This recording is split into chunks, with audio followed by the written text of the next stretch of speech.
Bismillahirrahmanirrahim. Assalamualaikum warahmatullahi wabarakatuh. Sehubungan dengan diadakannya konser pada tanggal 5 Oktober di Belang Padang, Al-Fakir mengharapkan yang pertama kepada Dewan Perwakilan Rakyat Aceh DPRA, kedua PJ Gubernur, dan yang ketiga DPR RI, Dewan Perwakilan Rakyat Aceh yang ada di pusat, untuk menghentikan kegiatan maksiat tersebut karena sesuai dengan fatwa MPU Aceh bahawa pelarangan untuk konser dan bercampur laki-laki dan perempuan ini adalah maksiat, perzinaan. Subhanallah, subhanallah. Anggota Kamlai Tagrak, anggota Kalendera, ya naik anggota Amkar, Amar Ma'ruf Nahi Munkar.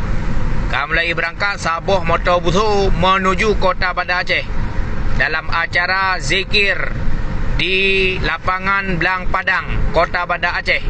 Pada acara iaitu konser, ya, kami berzikir, kami tidak mengganggu anda, kami hanya berzikir, ya. Tabuh motor butuh ke berangkat, insyaallah. Doakan perjuangan kami.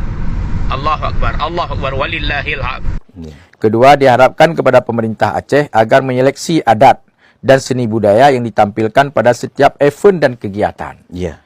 Tiga, diharapkan kepada pemerintah Aceh untuk melarang adat dan seni budaya yang tidak sesuai dengan nilai-nilai syariat dan keacehan.